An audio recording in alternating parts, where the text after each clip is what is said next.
Well, good morning on the 25th day of July 23.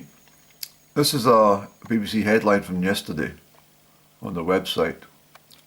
Rhodes wildfires are like a biblical catastrophe. And they show you a little picture of some charred buildings, burnt buildings in the coastal resorts. I presume it's the coast, but we just don't know. But if you go back to, let me just check the map. This is a satellite image I was talking about. This is the Greek island of Rhodes. The area in red represents the fires. So, of biblical catastrophe, they are trying to make it look like the whole island is ablaze. There's less than 10% of the island which is impacted by these wildfires. They also forget to tell you that much of Rhodes is a very mountainous island, and much of the wildfires will take place in the mountainous ranges, where there's lots of forestry and vegetation. Most holiday makers are presumably unaffected by these fires, and depending on the wind direction might be affected by some smoke. But I can't see any coastal resorts affected apart from this little segment down here, which I presume the BBC got down there and took a photograph of. Okay. Now there's been no chat about the airport. There's been no chat that EasyJet and Ryanair are continuing to fly in customers on their flights despite what's been happening. But to have an actual headline by the BBC that states that it's of biblical catastrophe, well, in my opinion, that is overzealous reporting, isn't it? It's a complete and utter lie.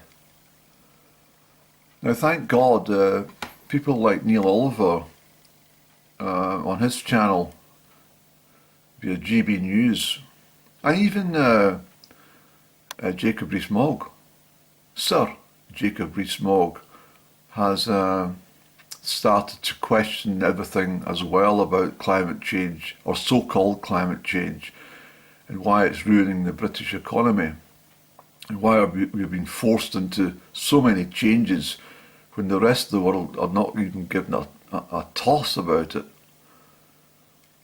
I'll put some links into, I'll put a link in for Jacob-Ress Mogg, because I think it was very intelligent chat that you had. Not a lot of people like Jacob-Ress Mogg, but you have to give credit where credit's due. He's an intelligent bloke. So I'll put a link onto what he was talking about regarding the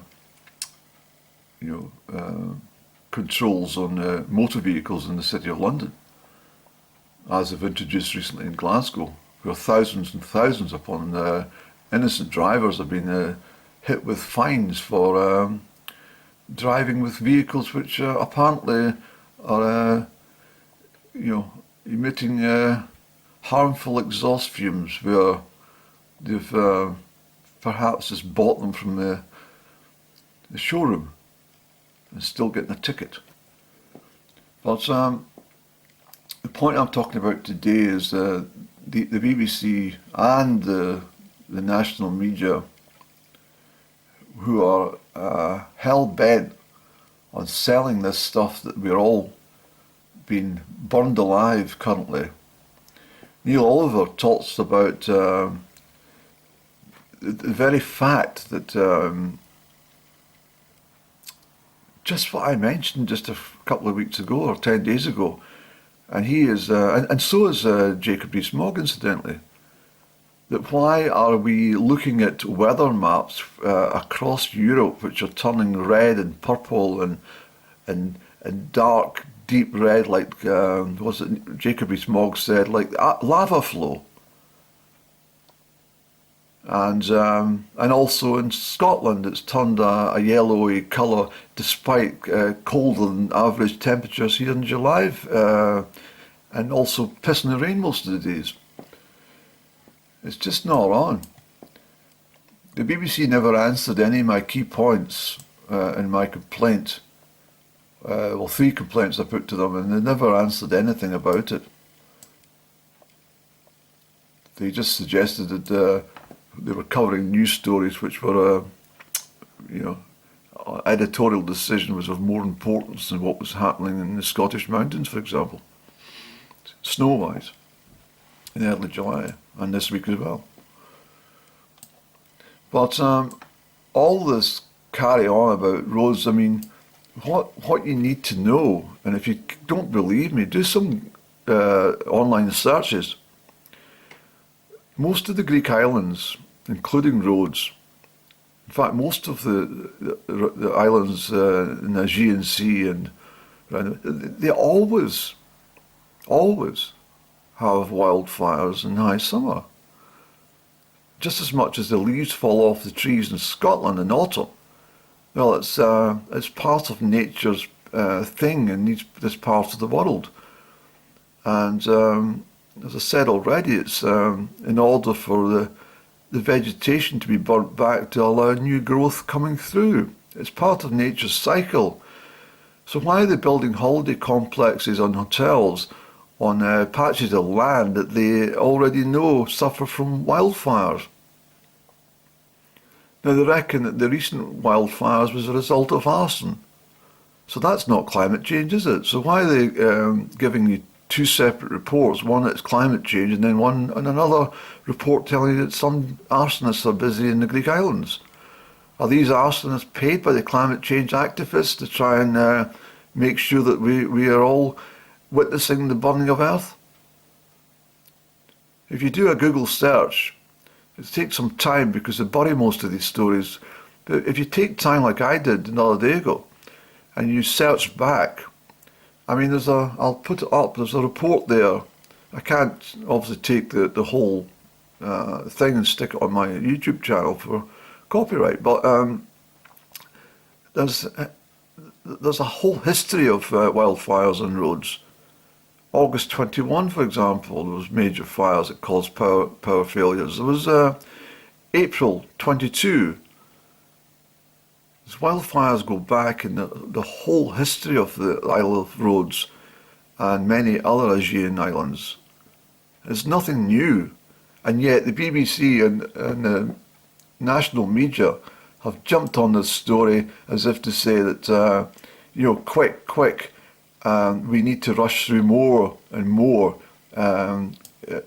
changes to our lives because we're burning to bits. And it's not true. It's just not true. It's complete and utter lies. And I have to say that why don't they go and interview some people from the Greek islands instead of these hyped up holidaymakers who've had their trip to the island inconvenienced? Why don't they go and interview some of the locals in Rhodes and ask them the relevant questions?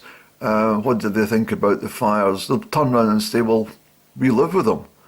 Just like people who live in earthquake zones live with earthquakes.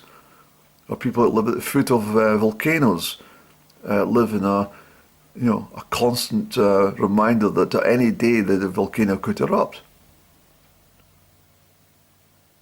It's utter nonsense. It really angers me, actually, how a so-called trusted BBC News can get away with such headlines. So this one will be put in as a complaint as well, because I didn't notice it. Because as I say, I only have a few minutes scanning on the websites to see what lies they normally try and find, you know. Anyway, we shall leave that just now. I mean, look at this bloody thing about the police having to shave their beards and moustaches off. What a ridiculous thing. That useless man in fucking power in Scotland, I mean, he needs to go. He absolutely needs to get. I mean, that's another disaster for the SNP in regards to this. I mean, turning around and telling the police that they can't, you know, grow a little hair growth. It's up to the individual what they do. We're meant to live in a free society. I mean, yes, it would be good if all gentlemen were clean shaven. I mean, I think beards are scruffy, indication of scruffy bastards, but lazy bastards actually. But at the end of the day, we all have choices.